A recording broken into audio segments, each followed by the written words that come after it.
यदि आप कुछ छोटी वस्तुओं या छिद्र द्वारा गुजरने वाली सूर्य की किरणों को ध्यान से देखें तो आप कोनों के चारों ओर मुड़ते हुए प्रकाश को देखेंगे। वास्तव में इस सुंदर पैटर्न को नग्न आंखों से भी देख सकते हैं, सावधानी पूर्वक अवलोकन करके। यह विवर्तन की परिघटना के कारण होता है। आइए इसके बारे में अधिक जानने का प्रयास करें।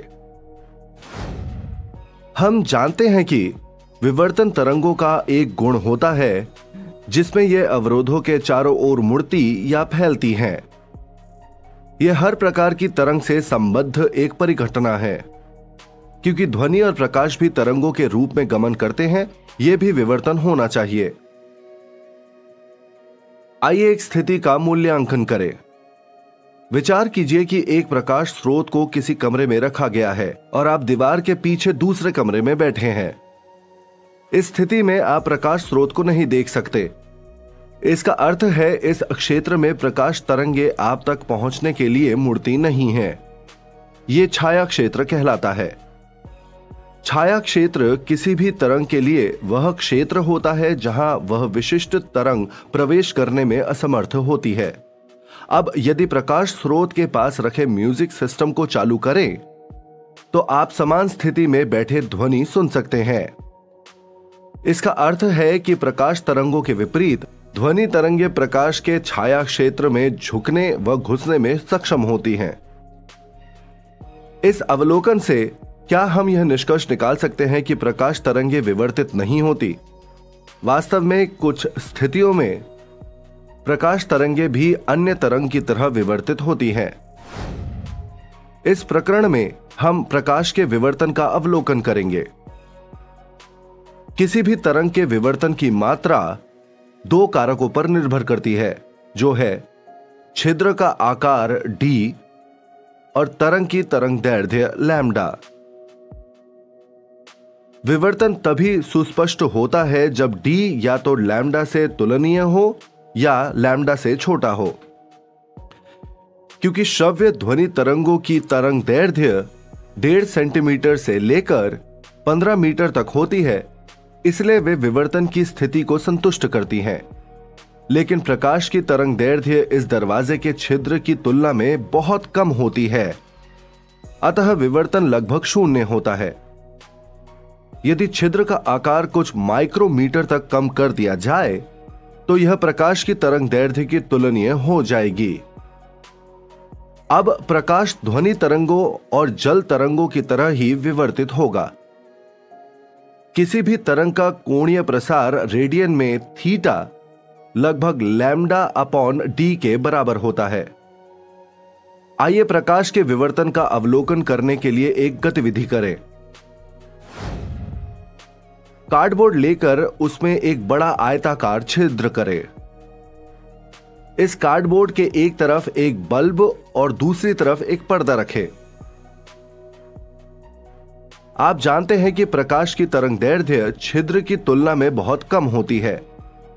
जैसे ही प्रकाश इस छिद्र से गुजरता है, यह पर्दे पर काफी तीक्ष्ण छाया डालती है, क्योंकि इसका विवर्तन नगण्य होता है।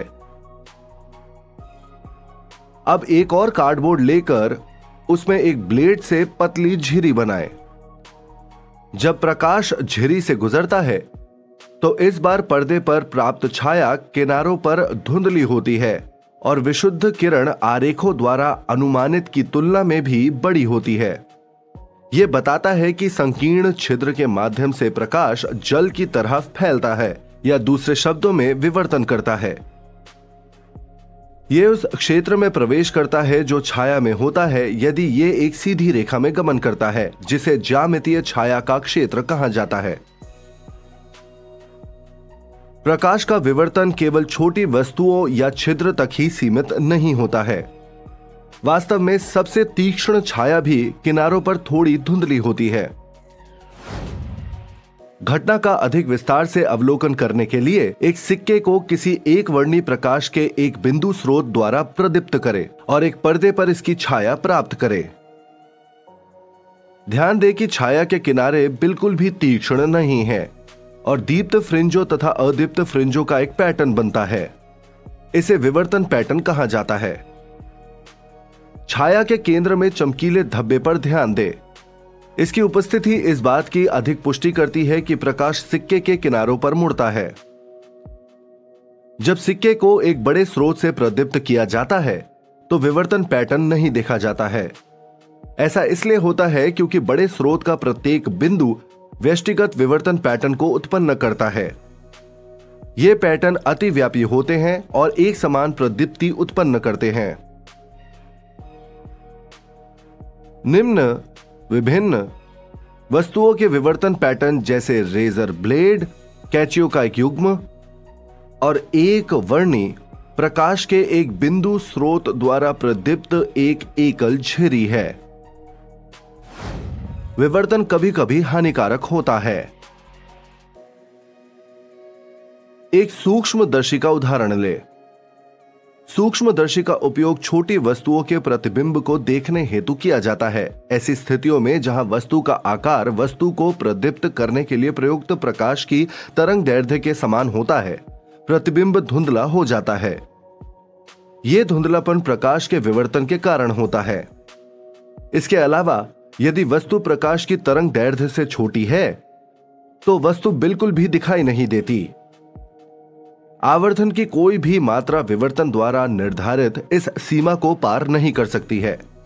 इस समस्या को कम करने के लिए छोटी वस्तुओं को बहुत कम तरंग दैर्ध्य द्वारा प्रदीप्त करते हैं, जैसे कि वे जो इलेक्ट्रॉनिक सूक्ष्मदर्शी में उपयोग की जाने वाली इलेक्ट्रॉनिक किरण पुंज से संबंधित है। सारांश: विवर्तन तरंगों का गुण है जिसके कारण वह अवरोधों के चारों ओर मुड़ती या फैलती है। विवर्तन की मात्रा छिद्र या अवरोध के आकार और तरंग की तरंग दैर्ध्य पर निर्भर करती है। किसी भी तरंग का कोणीय प्रसार रेडियन में थीटा λ/d के लगभग बराबर होता है। विवर्तन की मात्रा तब ध्यान देने योग्य होती है जब अंतराल या अवरोध का आकार लगभग तरंग की तरंग दैर्ध्य के समान या छोटा होता है। प्रकाश किसी अन्य तरंग की तरह विवर्तित होता है। दृश्य प्रकाश की तरंग दैर्ध्य से छोटी वस्तुओं को साधारण सूक्ष्मदर्शी द्वारा नहीं देखा जा सकता है। इलेक्ट्रॉनिक सूक्ष्मदर्शी का उपयोग बहुत छोटी वस्तुओं को देखने के लिए किया जाता है। विवर्तन के परिणाम स्वरूप दीप्त फ्रिंजें और अदीप्त फ्रिंजें भी बनती हैं, जैसा कि द्विझिरी प्रयोग में देखा गया है। लेकिन क्या दोनों परिघटनाओं के लिए गणितीय व्यवहार समान है? जानने के लिए बने रहें।